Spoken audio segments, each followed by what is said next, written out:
एक पुलोमा असुर है और उसकी एक बेटी है जिसका नाम सची है, जो इंद्रदेव के साथ में भी आई है। सची असुर है, असुर प्रवृत्ति का है। और पुलोमा की धर्म पत्नी के गर्भ से, पुलोमा की धर्म पत्नी के गर्भ से कोई संतान का सुख नहीं था।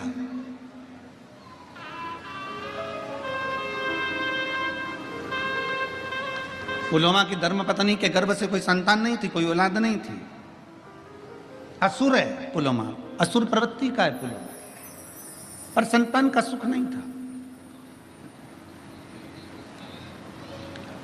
अब उसको जब संतान की प्राप्ति नहीं हुई, बड़ा क्रोध में आ गया, बड़ा गुस्से में आ गया। करे तो करे क्या? पुलोमा ने विचार कर लिया कि अब देवताओं ने मुझे संतान नहीं दी है, इसलिए मैं सारे देवताओं को परेशान कर दूंगा। मुझे औलाद का सुख नहीं प्राप्त हुआ है तो मैं सारे देवताओं को परेशान कर दूंगा। सारे देवताओं के पीछे पुलोमा पड़ गया, सारे देवताओं के पीछे। बैकुंठ जाए, वहां भगवान नारायण को परेशान करे।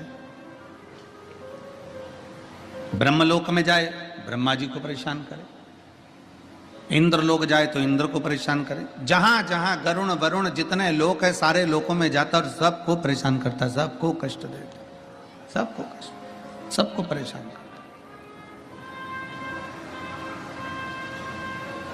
सब परेशान। एक दिन पुलोमा की पत्नी ने पुलोमा से कहा कि एक बात बताओ कि तुम रोज रोज चले जाते हो और हाहाकार मचा हुआ है, सारी दुनिया में तुम्हारा हाहाकार चल रहा है, कहीं तुम सबको परेशान कर रहे हो। अब की बार मैं चाहती हूं कि जब तुम किसी देवता को परेशान करने के लिए जाओ, कष्ट देने के लिए जाओ, तो उस समय मैं आपके साथ चलूंगा।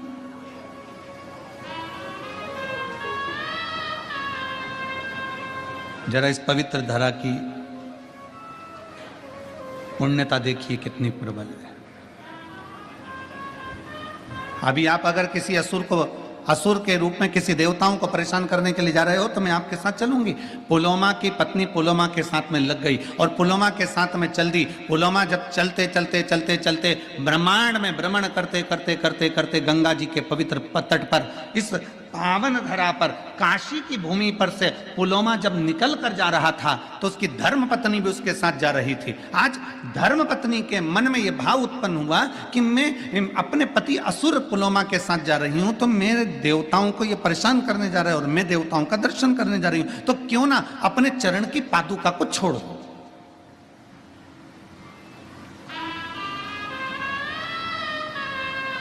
अपने चरण की पादुका को मैं त्याग दूं। कभी कभी आपके मन में भी ऐसा भाव जागृत होता है जब आप विश्वनाथ जी का दर्शन करने के लिए जाते हैं। कभी कभी आपके मन में भी यह भाव जागृत होता है जब आप गंगा जी का स्नान करने के लिए जाते हैं। कभी कभी आपके मन में भी एक भाव जागृत होता है जब आप काल भैरव का दर्शन करने के लिए जाते हैं। कभी कभी आपके मन में भी भाव उत्पन्न होता है जब भगवान मां अन्नपूर्णा का दर्शन करने के लिए जाते हैं। क्या करते हैं? अरे पास में मंदिर है ना, चप्पल कहाँ लेके जाऊंगी, मंदिर के दरवाजे पर छोड़ूंगी, यहाँ बात छोड़ूंगी, इससे अच्छा ये चप्पल में गाड़ी के अंदर छोड़ के चली जाऊं। बोलो जी हो, ए काशी वाली हो, सही है कि गलत है? कभी कभी अपने मन में विचार आता है कि ना? बोलो रे जी जाओ, सही है कि गलत है? अच्छे जम के तो बोलो, तुम्हारी आवाज से ज्यादा तो जी की आवाज है, ठीक है? अपने मन में भाव आता है कि मंदिर पास में, चप्पल में गाड़ी में छोड़ दी। अब ये तुम्हारी बुद्धि में, तुम इतने वीआईपी रहने वाले, तुम इतने चकाचक रहने वाले, एक मिनट तुम हॉल से भी अगर रसोई घर में जाओ तो बिना चप्पल के नहीं जाओ, तुम अपने वॉशरूम में भी जाओ तो बिना चप्पल के नहीं जाओ। तुम्हारी बुद्धि में ये आया कैसे कि मंदिर सामने है तो चप्पल गाड़ी में छोड़ जाऊं? ये तुम्हारी बुद्धि में, तुम्हारे मन से नहीं आया। जो तुम्हारे माता पिता ने भगवान शंकर को एक लोटा जल चढ़ाया था, उस जल का प्रताप तुम्हारी बुद्धि में आ गया और तुमने चप्पल गाड़ी में छोड़ दी और पैदल नग्न पैर से, नंगे पांव से, चप्पल को त्याग कर, पादुका को त्याग कर, जूते को त्याग कर और बाबा के धाम की ओर चल दिए। भगवान के मंदिर की ओर चल दिए। मंदिर पास में है, तुम चाहते तो चप्पल को साथ पहन कर जाते, द्वार पर छोड़ देते, पर तुम्हारी बुद्धि में जो आया वो भगवान शिव की कृपा से आया। चप्पल का त्याग करा, नंगे पैर चलकर जा रहे हो, नंगे पैर चलकर जा रहे हो। अब पुलोमा की पत्नी ने विचार करा कि मेरा पति तो असुरों को, असुर प्रवृत्ति का और देवताओं को परेशान करने जा रहा है।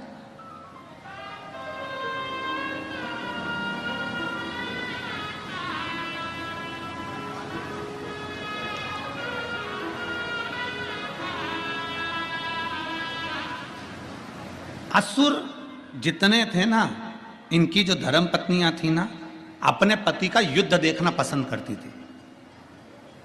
रामचरितमानस में एक बड़ा सुंदर भाव आया। रामचरितमानस में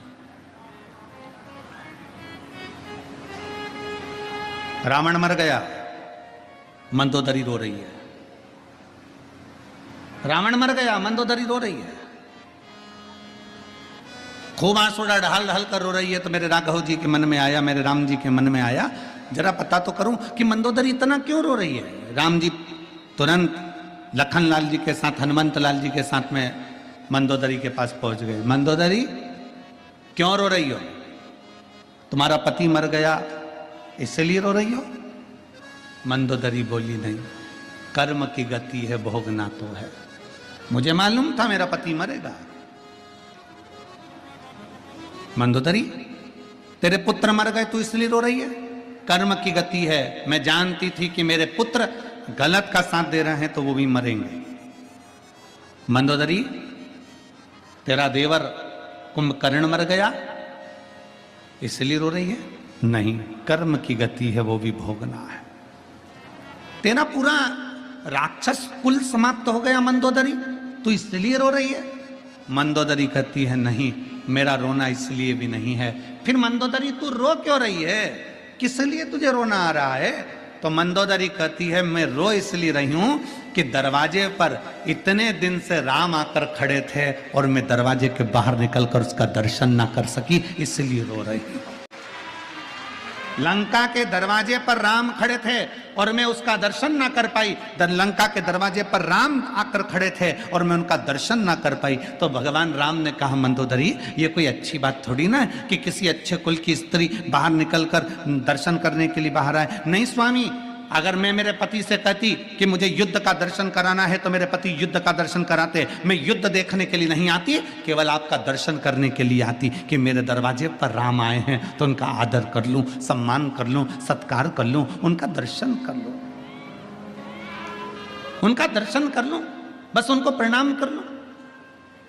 राम जी ने कहा मंदोदरी, तुझे युद्ध देखने का इतना शौक है? नहीं, शौक नहीं है, केवल आपके दर्शन का शौक है।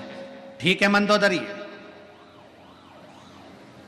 ये दशरथ पुत्र राम आज तुझे वचन देता है, अगर तू युद्ध का दर्शन करना चाहती थी तो मैं तुझे युद्ध का दर्शन कराऊंगा, पर इस जन्म में नहीं मंदोदरी। मेरा जो अगला अवतार होगा कृष्ण अवतार, तब मैं तुझे युद्ध के मैदान में खुद बुलवाऊंगा। तू जब तक मंदोदरी कहती है मैं तो मर जाऊंगी, मेरे प्राण छूट जाएंगे, भगवान कहते तुझे मरने भी ना दूंगा।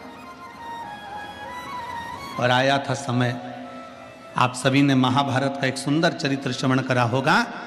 भीम ने शब्द कह दिया था द्वारकानाथ के सामने, द्वारकाधीश चिंता करने की जरूरत नहीं है, ऐसे कौरवों की सेना को तो मैं मरोड़ कर छोड़ दूंगा और तोड़कर इनको फेंक दूंगा, इनको तो मैं जीवित नहीं रहने दूंगा। जब भगवान द्वारकानाथ के शब्द सुना तो द्वारकाधीश को लगा कि पांडवों में सबसे ज्यादा अभिमान भीम को अपनी वीरता का है, ये बर्बाद कर देगा, ये समाप्त कर देगा। और भीम को इतना अहंकार आना है तो ये भीम कहीं ना कहीं समाप्ति की ओर लेकर जाएगा। इसलिए भगवान द्वारकानाथ ने कहा भीम युद्ध मार्ग में लड़ना, तुम्हें अपनी वीरता का अहंकार है, हम जानते हैं, तुम जाओ एक काम करो, लंका जाना, वहां से मंदोदरी को लेकर आओ, मंदोदरी को लेकर आना और कहना कि मुझे युद्ध के मैदान में युद्ध का दर्शन कराने के लिए द्वारकानाथ ने बुलाया। मंदोदरी कौन? भीम पूछ रहे हैं। तो भगवान द्वारकानाथ कहते हैं पहले लंका में जाओ, मंदोदरी को लेकर आओ। भीम लंका में गए, भीम ने जाकर लंका में प्रणाम किया और पूछा कि मंदोदरी कहाँ रहती है। बूढ़ी सी मंदोदरी अपने कक्ष में बैठी हुई थी। भीम ने जाकर प्रणाम कर कर कहा मंदोदरी हो? हाँ, चलिए कौरव और पांडवों का युद्ध होने वाला है, उसका दर्शन करने के लिए द्वारका नाथ ने बुलाया है। मंदोदरी की आंख से आंसू बह गए। द्वारिकाधीश, मेरे राम जी का अवतार हो गया, प्रणाम करती हूं मेरे द्वारका नाथ को। द्वारका नाथ, किसका युद्ध है? मेरे द्वारकाधीश युद्ध लड़ रहे हैं। भीम कहते हैं द्वारका नाथ युद्ध नहीं लड़ रहे, मेरे जैसे शूरवीरों का युद्ध है।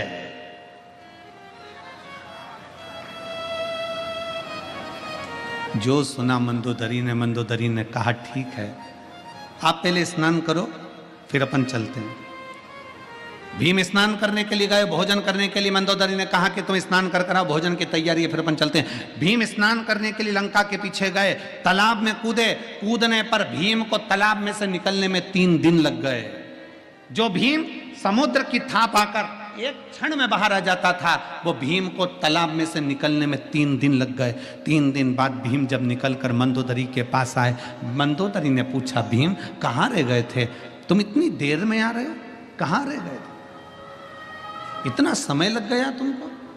भीम कहते हैं मंदोदरी से, मां समझ में नहीं आता, मैं समुद्र में कूदता था, थाप आकर 1 सेकंड में बाहर आ जाता था। समुद्र में जाता था तो उसका छोर पाकर 1 सेकंड में आ जाता था। पर आज लंका में ना जाने ऐसा कौन सा तालाब है जिसमें मैं कूदा तो कूदने में मुझे 3 दिन में बाहर निकल कर आया हूं। मंदोदरी ने पूछा, गए कहां थे नहाने? भीम कहते हैं लंका के पीछे।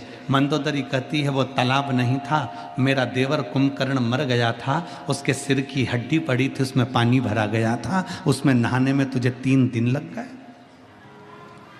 मेरे देवर कुंभकर्ण के सिर की हड्डी में नहाने में तुझे 3 दिन लग गए। भीम, जिस देवर के सिर की हड्डी में स्नान करने में तुझे 3 दिन लग जाते हैं, सोच कि मेरा देवर वीर कितना होगा। और तू कहता है कि तेरे जैसे शूरवीरों का युद्ध देखने जाऊं? मंदोदरी ने हाथ जोड़कर द्वारकाधीश को प्रणाम किया और नमन कर कर अपने प्राणों को त्याग दिया। गई नहीं।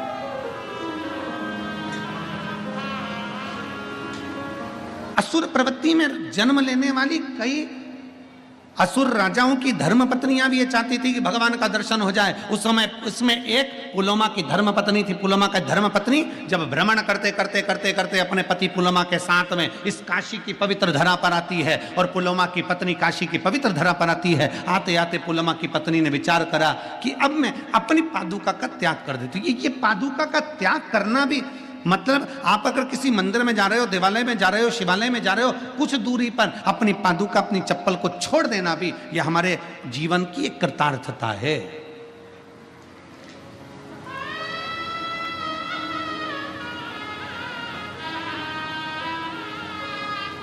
यह हमारा पुण्य कहीं प्रबल हुआ होता है, हमारे पुण्य की प्रबलता है। भगवान के प्रति हमारा प्रेम है।